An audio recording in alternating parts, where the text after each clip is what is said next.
Hello everyone, मैं मयंक सिंह निशांत ई academy से। हम लोगों ने पार्टनरशिप अकाउंटिंग के रिटायरमेंट ऑफ पार्टनरशिप जो टॉपिक है उसको हम लोगों ने कंप्लीट कर चुके हैं और उसी के बेस पे हमारा क्या है एमसीक्यू बेस्ड क्वेश्चन है जो एग्जाम के पर्पज से काफी इंपॉर्टेंट है। तो चलिए देखते हैं एक एक क्वेश्चन को। जो हमारा पहला क्वेश्चन है वे है when one or more partner leave the firm and remaining partner continue business, it's called dissolution of firm, admission of a partner, retirement of a partner, conversion into LLP। जब एक या एक से अधिक साझेदार फर्म छोड़ देते हैं और शेष साझेदार व्यवसाय जारी रखते हैं तो इसे हम क्या कहेंगे? फर्म का विखंडन, साझेदारी का प्रवेश, साझेदारों का सेवानिवृत्ति या फिर एलएलपी में परिवर्तन। तो हमारा इसका आंसर क्या होगा दोस्तों? जब कोई भी पार्टनर फर्म को छोड़ देता है अर्थात वो फर्म से चला जाता है तो इस पोजीशन में क्या होता है बताइए। तो इस पोजीशन को हम लोग क्या कहते हैं? इसे हम लोग कहते हैं रिटायरमेंट ऑफ पार्टनर्स। क्या कहते हैं हम लोग? साझेदारी की सेवानिवृत्ति। जब कोई भी पार्टनरशिप फर्म से कोई भी पार्टनर उससे छोड़ के चला जाता है तो उस कंडीशन में क्या होता है? हमें रिटायरमेंट ऑफ पार्टनर कहते हैं। इस कंडीशन में क्या होता है? इस कंडीशन में हम लोगों ने पढ़ा था अपनी क्लास में कि वैल्यूएशन ऑफ गुडविल होता है, गुडविल का वैल्यूएशन होता है, ठीक है। प्रॉफिट शेयरिंग रेशियो जो होता है हमारा, प्रॉफिट शेयरिंग रेशियो जो होता है वो हम लोग का चेंज होता है, ठीक है। पार्टनरशिप जो हमारा होता है वो पार्टनरशिप डीड में क्या आते हैं? हमारे चेंजेस आते हैं। तो ये जो होता है ये सिर्फ रिटायरमेंट ऑफ पार्टनरशिप में ही नहीं होता है बल्कि हमारा कोई भी एडजस्टमेंट हो, चाहे वो एडमिशन हो, रिटायरमेंट हो, डेथ हो, डिसोल्यूशन हो, इन सभी केस में क्या होता है कि हमारा जो होता है फर्म का पार्टनरशिप डीड, उसके एग्रीमेंट, उसके प्रॉफिट शेयरिंग रेशियो, उनकी गुडविल का वैल्यूएशन क्या होता है? चेंज होता है। तो इसका आंसर क्या होगा दोस्तों? इसका आंसर होगा रिटायरमेंट ऑफ पार्टनर। क्लियर हुआ? चलिए आगे बढ़ते हैं। सेकेंड क्वेश्चन है retirement of partner may take place with consent of all partner as per partnership agreement at his own will all of the above. साझेदारी की सेवानिवृत्ति कब होती है? सभी साझेदारों की सहमति से, साझेदारों के समझौते के अनुसार, उसकी अपनी इच्छा से या उपरोक्त सभी से। तो इसमें हमारा क्या आंसर होगा दोस्तों? इसका हमारा आंसर होगा ऑल ऑफ द एबव। क्या होगा दोस्तों? All of the above. क्यों? कोई भी पार्टनर, देखिए कोई भी पार्टनर जो होता है, अगर कोई भी पार्टनर वो जो हमारा पार्टनरशिप फर्म को छोड़कर जाता है तो उसमें क्या होता है कि वो जितने भी पार्टनर है, हम लोगों ने अपने डेफिनेशन में पढ़ा था कि कोई भी पार्टनर जब पार्टनरशिप फर्म छोड़ के जाएगा तो जितने भी पार्टनर है उन सभी पार्टनर के साथ में वो सलाह मशवरा लेगा कि हाँ मैं रिटायरमेंट कर रहा हूं, सबको बता के जाएगा, ठीक है, जितने भी पार्टनर है। एज पर पार्टनरशिप एग्रीमेंट में, अगर पार्टनर एग्रीमेंट में ऐसा लिखा हुआ हो कि आप कभी भी रिटायर होके जा सकते हैं, सभी पार्टनर के सहमति के अनुसार पे वो उस अकॉर्डिंग टू जाएगा, ठीक है। अपने जो अपना उसका विल है उस विल के अनुसार में कि हाँ हम अपनी सहमति से जा रहे हैं, उसका उसको स्वतंत्रता पूर्वक अधिकार है तो उसके अधिकार को अपनाकर वो जाएगा।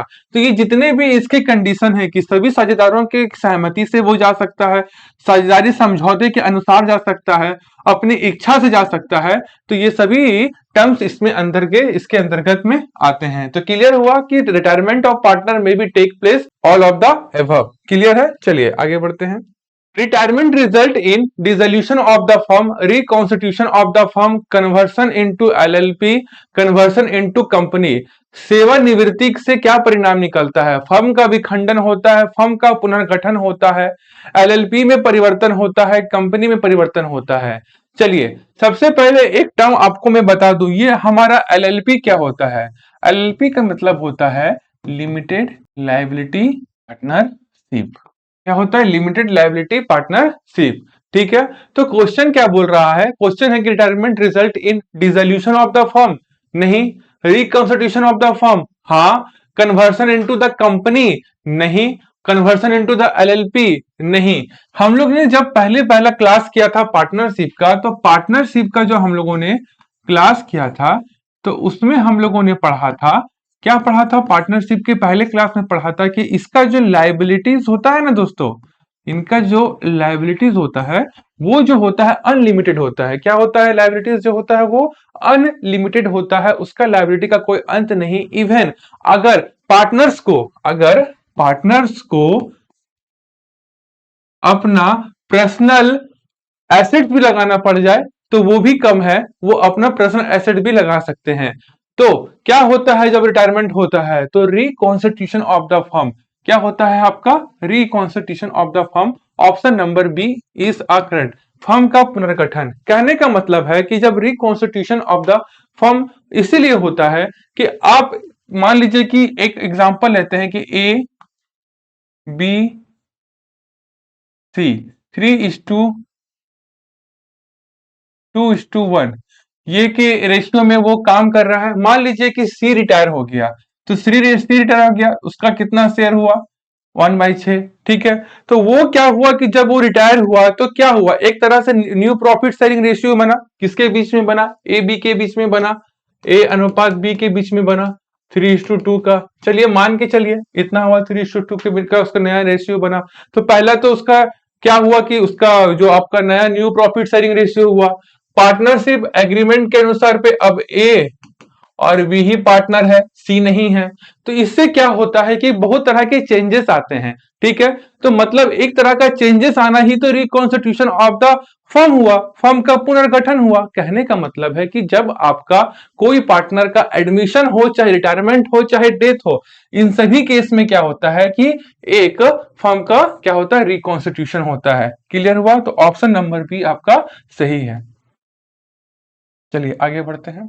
The ratio in which continuing partner acquired the share of retiring partner is called sacrificing ratio, gaining ratio, equal ratio, old ratio। जिस अनुपात में जारी साझेदार सेवानिवृत्त साझेदार का हिस्सा प्राप्त करता है उसे क्या कहते हैं।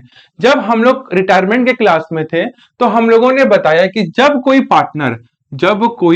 पार्टनर रिटायर हुआ, जब कोई पार्टनर रिटायर हुआ तो वो जो अपना शेयर है, जो उसका शेयर होता है, वो शेयर को कौन ले लेता है, जो हमारे रिमेनिंग पार्टनर्स, जो हमारे रिमेनिंग पार्टनर्स होते हैं, जो हमारे रिमेनिंग पार्टनर्स होते हैं वो शेयर को क्या करते हैं, टेक अप कर लेते हैं, उस शेयर को ले लेते हैं। तो वो कौन से रेशियो में लेंगे, तो सबसे सिंपल है कि वो गेनिंग रेशियो में लेंगे। किस में लेंगे, लाभ अनुपात में लेंगे। ठीक है, तो गेनिंग रेशियो का फॉर्मूला क्या होता है दोस्तों, बताइए। गेनिंग रेशियो का हमारा फॉर्मूला जो होता है वो सिंपल सा बात है, वो होता है आपका, क्या होता है आपका, new ratio minus old ratio. ठीक है, ये होता है आपका गेनिंग रेशियो का फॉर्मूला। ठीक है, तो न्यू रेशियो क्या हुआ, न्यू रेशियो उस तरह के रेशियो को कहते हैं, मान लीजिए कि कोई पार्टनर रिटायर होकर चला गया, एक नया रेशियो क्रिएट होता है, उसके शेयर को टेक ऑफ करता है ओल्ड पार्टनर, उससे एक नया रेशियो रेडी होता है, उसे न्यू रेशियो कहते हैं। और ओल्ड रेशियो या फिर एग्जिस्टिंग रेशियो वैसे रेशियो होते हैं जो जब आपके रिटायरिंग पार्टनर थे उस समय जो वो न्यू प्रॉफिट, उस समय जो प्रॉफिट शेयरिंग कर रहे थे, उस रेशियो में जो वो प्रॉफिट शेयरिंग रेशियो में जो उस रेशियो में वो प्रॉफिट शेयर कर रहे थे, वो रेशियो को हम लोग कहते हैं आपका एग्जिस्टिंग रेशियो। ठीक है, क्लियर हुआ। तो इसी में है जब एक ratio in which continue the partner acquire the share of retiring partner is called a gaining ratio. ठीक है, जो शेयर में वो टेकअप करते हैं वो क्या होता है, गेनिंग रेशियो होता है। क्लियर हो गया, आगे बढ़ते हैं। Formula of gaining ratio is old ratio minus new ratio minus old ratio, new divide by old divide by new। लाभ अनुपात के सूत्र क्या है, पुराना अनुपात माइनस नया अनुपात माइनस पुराना अनुपात, नया डिवाइड बाय पुराना, पुराना डिवाइड बाय नया। क्या होगा, हम लोगों ने अभी देखा कि ये हमारा जो रेशियो होता है वो क्या होता है, गेनिंग रेशियो का formula new ratio minus old ratio. क्या होता है, new ratio minus old ratio. New ratio क्या होता है, न्यू रेशियो वो रेशियो होता है, मान लीजिए कि कोई पार्टनर आपका क्या हो गया, रिटायर कर गया। ठीक है, उसके शेयर को किसने लिया, उसके शेयर को रिमेनिंग पार्टनर्स ने लिया, उससे जो रेशियो निकलेगा वो रेशियो क्या होगा, आपका न्यू रेशियो होगा। और आपका ओल्ड रेशियो उस तरह का रेशियो को कहते हैं जिसमें कि जो पार्टनर रिटायर होने के पहले का जो प्रॉफिट शेयरिंग रेशियो था, उस तरह के रेशियो को हम लोग ओल्ड रेशियो कहते हैं। क्लियर हो गया? तो ऑप्शन नंबर क्या होगा? ऑप्शन नंबर बी, नया नया अनुपात माइनस पुराना अनुपात। क्लियर है? चलिए आगे बढ़ते हैं। Goodwill at retirement, retirement partner's share of goodwill is adjusted by creating a new partner, creating retiring partner, creating reserve fund, creating profit and loss account। सेवानिवृत्त साझेदार का गुडविल हिस्सा समायोजित किया जाता है नए साझेदार के को क्रेडिट करके, सेवानिवृत्त साझेदार को क्रेडिट करके, रिजर्व फंड को क्रेडिट करके, लाभ और हानि खाताओं को क्रेडिट करके। बताइए इसका आंसर क्या होगा? सिंपल सा बात है, जब कोई पार्टनर रिटायर होता है, जब कोई पार्टनर आपका रिटायर होता है, उसका शेयर ऑफ गुडविल जो है वो किस में एडजस्ट होता है? क्रेडिटिंग ऑफ रिटायरिंग पार्टनर, सेवानिवृत्त साझेदारों को क्रेडिट करके होता है। ठीक है, remaining partners capital account debit to retiring partners capital account. ठीक है, तो retiring partners share of goodwill is adjusted to crediting of the retiring partner. ठीक है, चलिए आगे बढ़ते हैं। Retiring partners goodwill share is borne by continuing partner in old ratio, new ratio, gaining ratio, equal ratio। सेवानिवृत्त साझेदार का goodwill हिस्सा जारी साझेदार द्वारा किस अनुपात में वहन किया जाता है? पुराना अनुपात में, नया अनुपात में, लाभ अनुपात में, समान अनुपात में। Retiring partners goodwill share is borne by continuing partner, तो वो किस रेशियो में बढ़ा जाता है? तो गेनिंग रेशियो में। ठीक है, किस में बढ़ा जाता है? गेनिंग रेशियो में। गेनिंग रेशियो कैसे निकलता है? गेनिंग रेशियो का फॉर्मूला होता है वो आपको पता है, new ratio minus old ratio. Clear है? जो हमारे रिटायरिंग पार्टनर का goodwill share is borne to continue partner in gaining ratio. ठीक है, remaining partners capital account debit, remaining partner capital account debit to retiring partner capital account. Clear है? ये हो गया क्लियर? तो ये हमारा क्या होगा? ये हमारा लाभ का अनुपात में होगा। चलिए आगे बढ़ते हैं। If goodwill already appear in the books at retirement, it is write off in old ratio, credited to retiring partner only, credit in new ratio, ignore. यदि गुडविल पहले से ही खातों में दिखाई दे रही है तो सेवानिवृत्त पर उसे पुराने अनुपात में लिख दिया जाता है, केवल सेवानिवृत्त साझेदार को क्रेडिट किया जाता है, नए अनुपात में क्रेडिट किया जाता है, अनदेखा कर दिया जाता है। क्या होता है बताइए? जब गुडविल ऑलरेडी अपियर होता है तो उस समय हम लोग क्या करते हैं?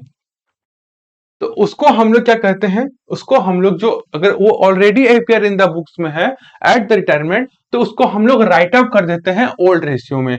क्या करते हैं? राइट ऑफ कर देते हैं ओल्ड रेशियो में। जो अनुपात पुराने अनुपात में लिख दिया जाता है, जो अनुपात पुराना होता है, मान लीजिए कोई पार्टनरशिप बिजनेस में कोई पार्टनर 3:2:1 में बांट रहा है, तो इसी रेशियो में जो हमारा गुडविल अपियर है उसी में इसे बांट दिया जाता है। क्लियर हो गया? आगे बढ़ते हैं। Revaluation of asset and liability at the retirement, revaluation account is appear to adjust change in asset and liability, transfer reserve, record capital, settle goodwill। सेवानिवृत्त में पूर्व मूल्यांकन खाता तैयार किया जाता है ताकि संपत्तियों और देनदारियों में परिवर्तन को समायोजित किया जा सके, आरक्षित निधियों का स्थानांतरण किया जा सके, पूंजी को दर्ज किया जा सके, गुडविल का निपटारा किया जा सके। क्या हो सकता है? At the retirement revaluation account is prepare to adjust the change in asset and liability. Simple सा कहना है, देखिए यहां पर आपका समझ में ये आना है कि ये आपका जो adjust of asset and liability का मतलब क्या हुआ। मान लीजिए कि अगर कोई पार्टनर रिटायर करता है तो गुडविल में कमी आएगी, ठीक है, आपके एसेट और लायबिलिटी में बदलाव आएगा। तो ये सभी एडजस्टमेंट आपके आते हैं, सिर्फ आपके रिटायरमेंट में ही नहीं बल्कि आपके कोई पार्टनर के एडमिशन पे, उसके डेथ पे, उसके डिसोल्यूशन पर भी ये इफेक्ट पड़ता है। तो ये जब भी कोई चेंजेस आएगा पार्टनरशिप फर्म में, कोई भी पार्टनरशिप फर्म में या फिर उसके डीड में, कोई भी चेंजेस आएगा उसमें हमारे एसेट एंड लायबिलिटी पर इफेक्ट पड़ेगा। और इसी कारण से हम लोग क्या बनाते हैं, इसी कारण से हम लोग रिवैल्यूएशन अकाउंट रेडी करते हैं। क्लियर हुआ? तो at the retirement revaluation account is prepare to adjust change in asset and liabilities. Clear है? चलिए आगे बढ़ते हैं। क्या होगा इसका आंसर? इसका आंसर होगा संपत्तियों और देनदारियों में परिवर्तन को समायोजित किया जा सके।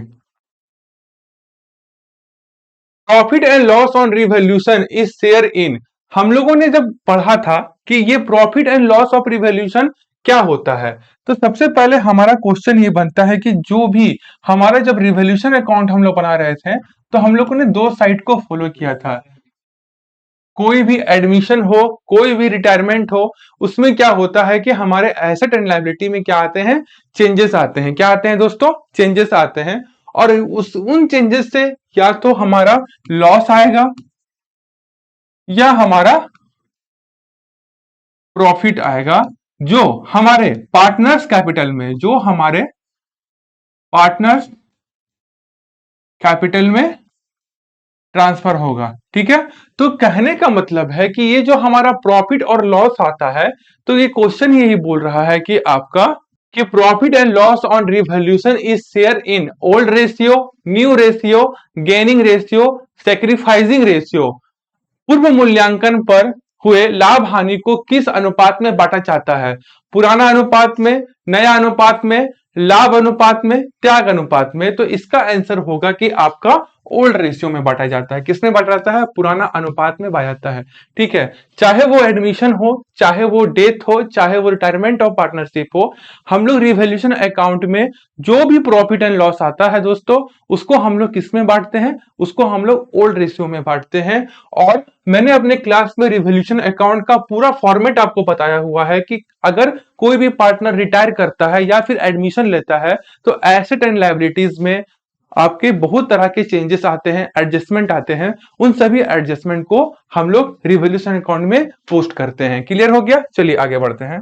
Eight retirement accumulated reserve are distributed in old ratio, in new ratio, in gaining ratio equal। सेवानिवृत्त पर संचित आरक्षित निधियों का वितरण किया जाता है पुराने अनुपात में, नए अनुपात में, लाभ अनुपात में, समान रूप से। देखिए ये क्वेश्चन जो आपका बोल रहा है कि आपका जो भी रिजर्व होता है, ठीक है, रिजर्व हुआ, ठीक है, उस रिजर्व को हम लोग किस अनुपात में बांटते हैं? तो सिंपल सा कहना है कि ये जो हमारा रिजर्व होता है ना, रिजर्व, ये जो हमारा रिजर्व होता है, अब बहुत लोगों को ये पता नहीं होगा कि ये रिजर्व, ये जनरल रिजर्व नहीं होता है। तो मैं इस चीज को बता दूं कि इसके बारे में हम लोगों ने पूरी ही डिटेल्स में डिस्कशन किया है अपने क्लास में। तो ये जो रिजर्व होता है, ये एक प्रकार का फ्यूचर प्रॉफिट के लिए हम लोग क्या करते हैं, एक बैलेंस को रिजर्व करते हैं। और ये रिजर्व हमारा जो होता है वो क्लोजिंग बैलेंस शीट में रहता है। ठीक है? ये कहाँ रहता है? हमारे क्लोजिंग बैलेंस शीट में। ठीक है? क्लोजिंग बैलेंस शीट में। तो ये क्लोजिंग बैलेंस शीट का रिजर्व होता है। तो अगर ये क्लोजिंग बैलेंस शीट का रिजर्व है तो सिंपल सा बात है कि ये हमारा किस में बटेगा? ये हमारा हमेशा ओल्ड रेशियो में बटेगा। ठीक है? पुराने अनुपात में बटेगा, जो पार्टनर्स कैपिटल अकाउंट में शो होता है। तो at the retirement accumulated reserve are distributed in old ratio. किसमें बढ़ता है दोस्तों? आपका ओल्ड रेशियो में बढ़ता है। क्लियर है?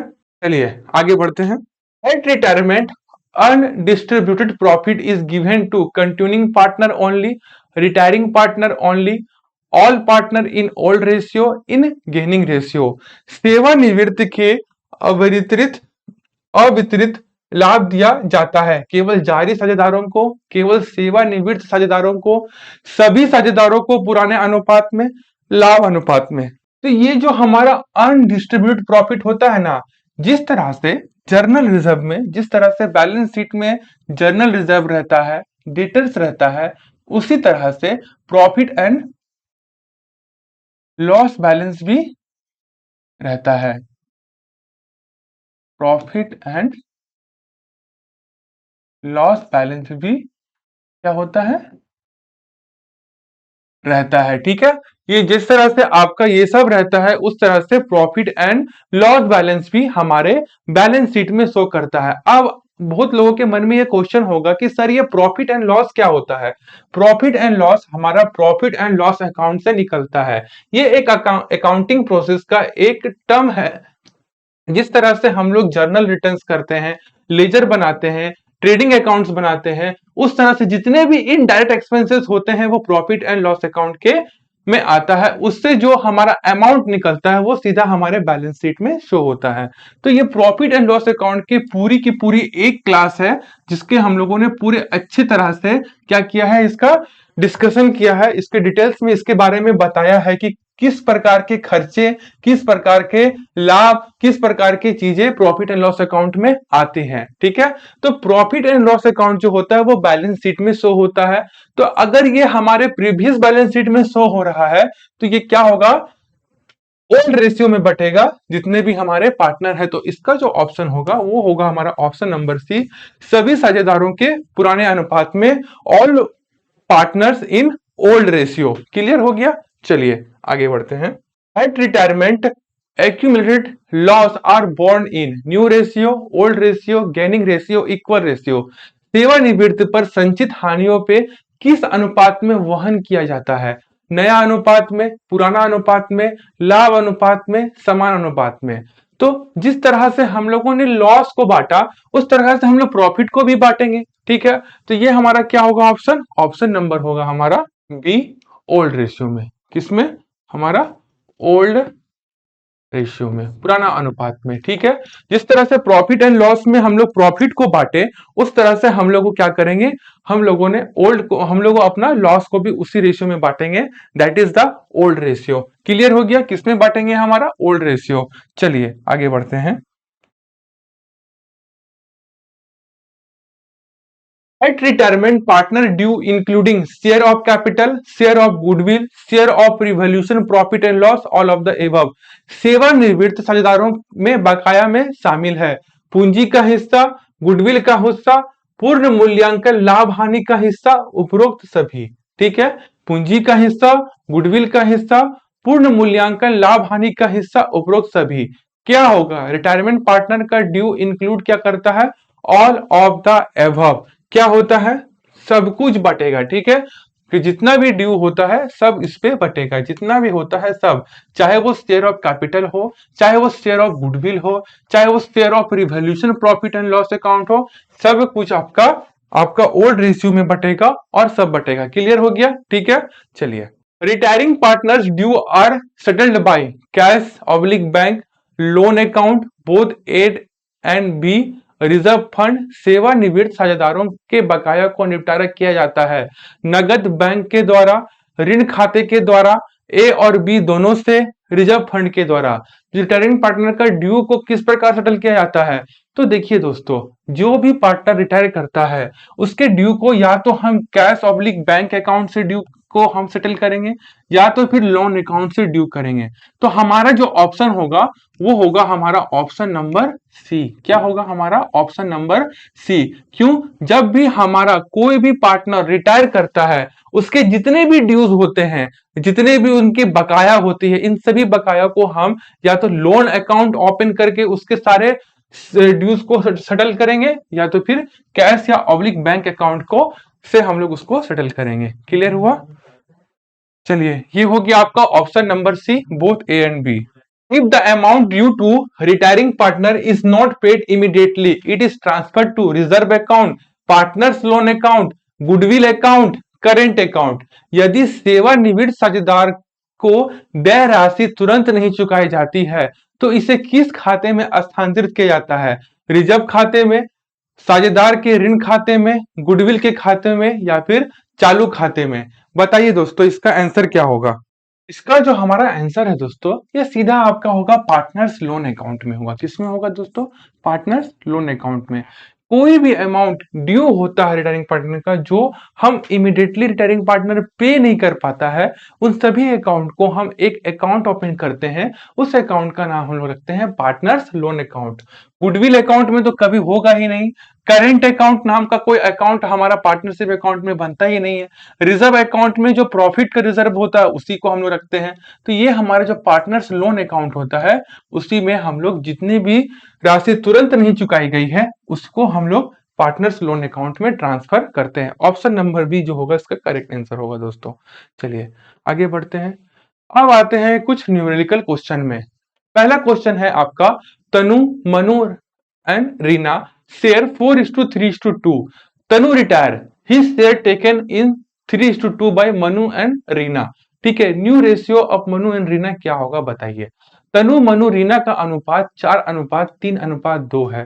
तनु सेवानिवृत्त हो जाती है, उसका हिस्सा मनु और रीना 3:2 के अनुपात में ले लेती है। ठीक है, नया अनुपात मनु और रीना का क्या होगा। देखिए सिंपल सा क्वेश्चन है, इसको हम लोग सॉल्व करते हैं। सबसे पहले क्या बताया गया है कि कितना शेयरिंग है। ओल्ड रेशियो कितना है, तनु मनु एंड रीना।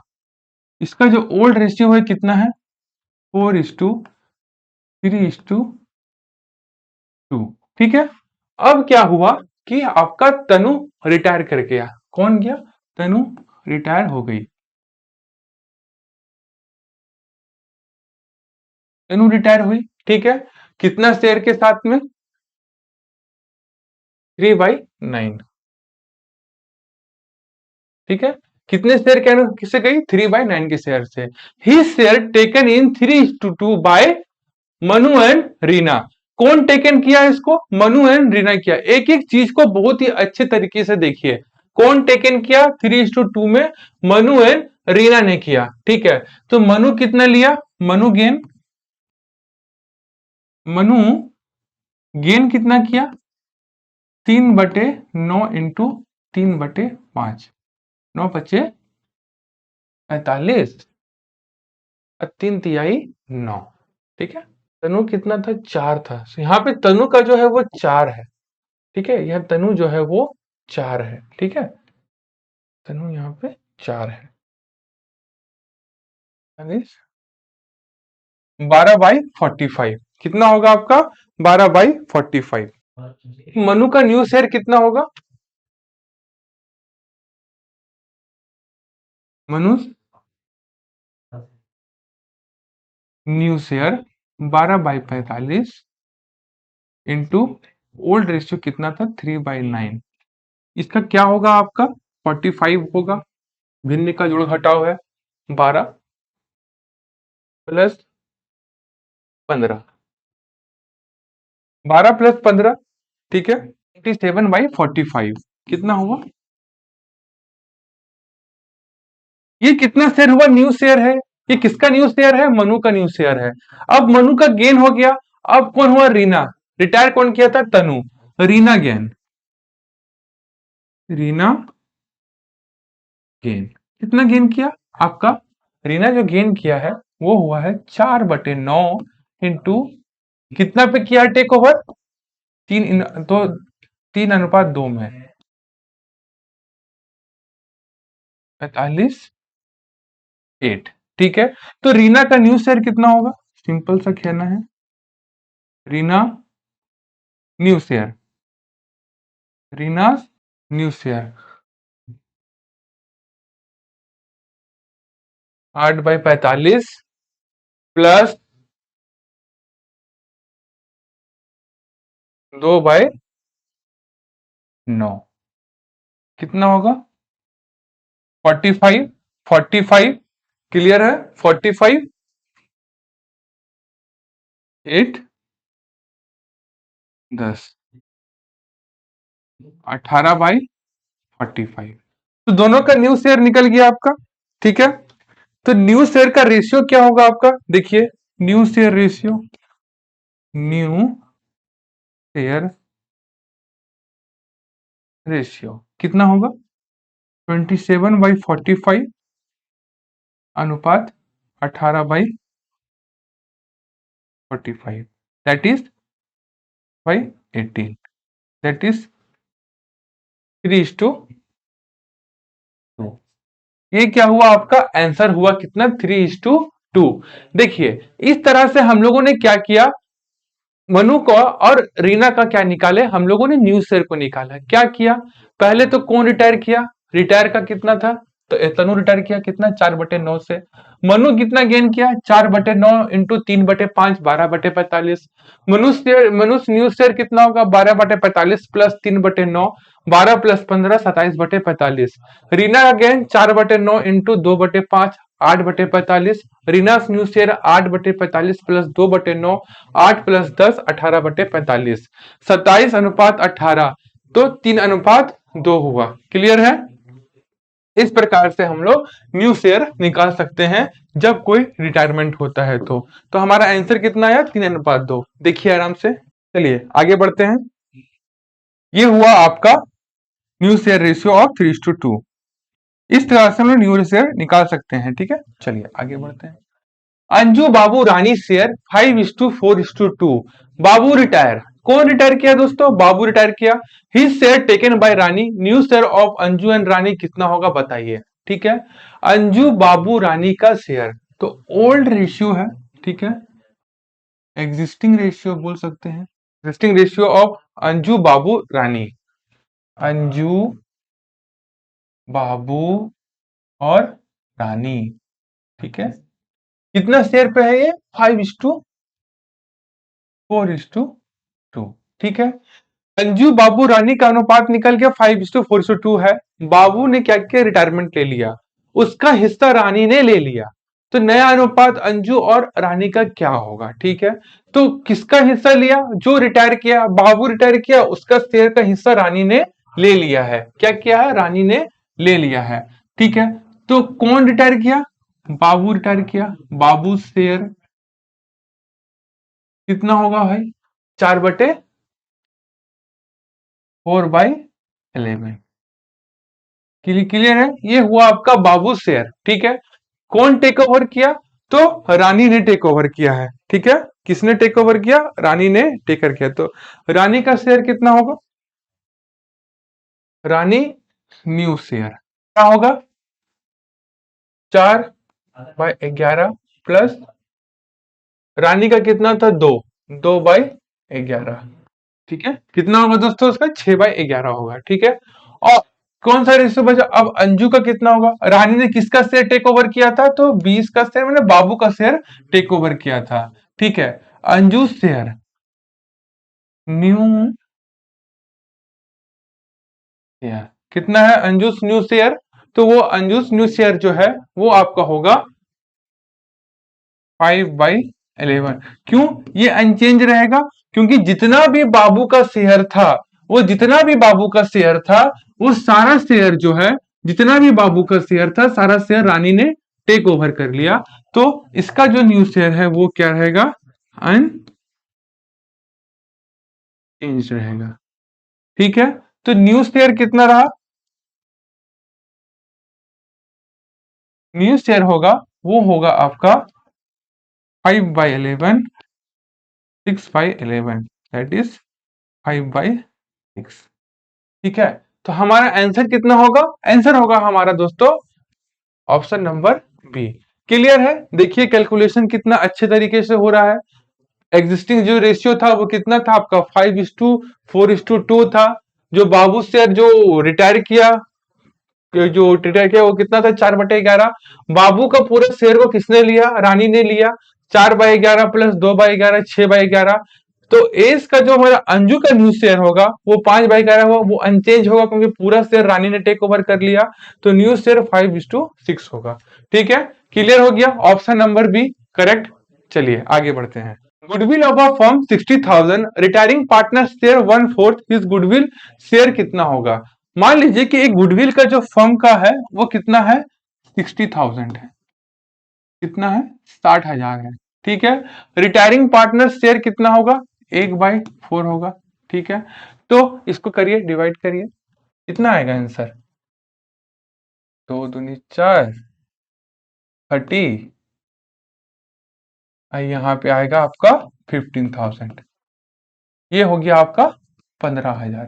कितना हुआ आपका 15,000। ये जो 15,000 रुपए है, ये आपका गुडविल का किसका शेयर है? रिटायरिंग पार्टनर का है। ठीक है, ऑप्शन नंबर बी 15,000। क्लियर हो गया? 15,000 रुपया जो होगा रिटायरिंग पार्टनर का शेयर होगा, क्योंकि उसका शेयर कितना था? 1/4 था। आगे बढ़ते हैं। गुडविल 90,000, रिटायरिंग पार्टनर शेयर 1/5, ही शेयर कितना है गुडविल? Same question.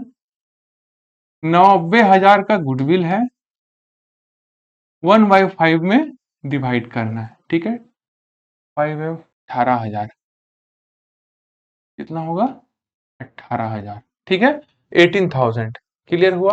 तो ये गुडविल जो था 90,000 का था, उसमें जो हमारा रिटायरिंग पार्टनर है उसका जो है कितना शेयर जो था वो 1/5 था, तो उसका शेयर कितना शेयर ऑफ गुडविल लेके आया था? 18,000। यही 18,000 को हम लोग किसमें बांटेंगे? यही 18,000 को हम लोग जो हमारे रिमेनिंग पार्टनर्स है उसमें बांटेंगे, जिसका हम लोग का जर्नल एंट्री है remaining partner, remaining partners capital account debit to retiring partner capital account. ठीक है, तो ये 18,000 रुपया जो है, जो एग्जिस्टिंग पार्टनर है उन्हीं के बीच में बटेगा। ठीक है, और गेनिंग रेशियो में बटेगा। कौन से रेशियो में बटेगा? आपके गेनिंग रेशियो में बटेगा। क्लियर हो गया? चलिए आगे बढ़ते हैं। Goodwill is equal to 1,20,000, partner A is to B is to 3, A is to B is to C is equal to 2 is to 2 is to 1, C retire his share कितना होगा? Simple सा है, 2 2 4 1 5, 1/5।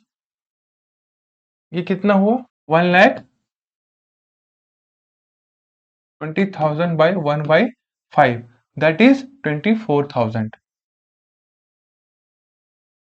कितना होगा? 24,000 रुपया। क्लियर है? ये क्या हुआ? आपका जो शेयर है सी का, वो रिटायर कर रहा है, तो उसका शेयर कितना था वो हम लोगों ने बांट लिया।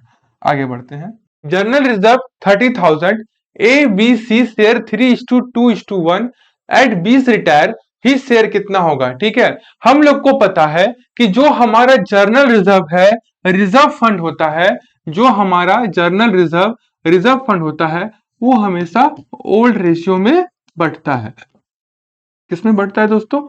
ओल्ड रेशियो में बढ़ता है। तो ये हमारा जो जर्नल रिजर्व है वो कितना है? 30,000 रुपया। हमसे पूछा क्या है? हमसे पूछा है कि बी रिटायर कर रहा है, तो उसका शेयर कितना होगा? तो बी रिटायर कर रहा है, ठीक है, 6 होगा। ठीक है, 10,000 होगा। ठीक है, क्लियर हो गया? चलिए, 10,000 रुपया। Profit and loss balance 24,000, A B share 3:1, at A's retirement his share कितना होगा? ठीक है, प्रॉफिट एंड लॉस बैलेंस कितना था? लाभ और हानि शेष 24,000 है। ए और बी का अनुपात 3:1 है। ए के सेवानिवृत्त होने पर उसका हिस्सा कितना होगा? 6,000, 12,000, 18,000, 8,000। हम लोगों ने इसके बारे में चर्चा किया। ये जो हमारा प्रॉफिट लॉस का जो होता है, वो जो हमारा एक अकाउंटिंग प्रोसेस का एक छोटा सा टर्म है, एक प्रोसेस है, अकाउंटिंग साइकिल का एक प्रोसेस है, जिसका बैलेंस हम लोग के बैलेंस शीट में जाता है, और इसका जो अमाउंट होता है ये हमारे ओल्ड प्रॉफिट शेयरिंग रेशियो में बढ़ता है पार्टनरशिप अकाउंटिंग में। तो इसका जो हमारा बैलेंस है वो कितना है? 24,000 है। ठीक है, और इसको ए और बी का शेयर पे, ए रिटायर किया है कितना पे? ए रिटायर कर गया है, तो 3/4। ठीक है, ठीक है, कितना होगा? 18,000। ठीक है, 18,000। ठीक है, ए रिटायर किया ना, तो इसका शेयर कितना होगा? 18,000। सिंपल क्वेश्चन है। ठीक है, ये किस रेशियो में बटा? सिंपल सा बात है, ये आपका ओल्ड प्रॉफिट शेयरिंग रेशियो में बटा है। ठीक है, चलिए आगे बढ़ते हैं। 18,000। Reserve fund 50,000, partner X Y Z 2:2:1, at Z retired his share. ठीक है, जेड क्या हो गया? रिटायर कर गया। जेड क्या हो गया? रिटायर कर गया। जेड क्या हो गया? रिटायर कर गया। जेड रिटायर किया, इसका शेयर कितना होगा? 10,000। कितना होगा दोस्तों? 10,000। ऑप्शन नंबर क्लियर है। चलिए आगे बढ़ते हैं। जनरल रिजर्व 90,000 ए अनुपात बी अनुपात सी 2:2:1 में है। 8 सी रिटायर हो गया, हिज शेयर कितना होगा? सिंपल क्वेश्चन, सेम क्वेश्चन है। क्या होगा? जनरल रिजर्व रिजर्व फंड 90,000 था, ये कितना में बटा? सी रिटायर किया, हिज शेयर कितना है? काटिए इसको। 18,000।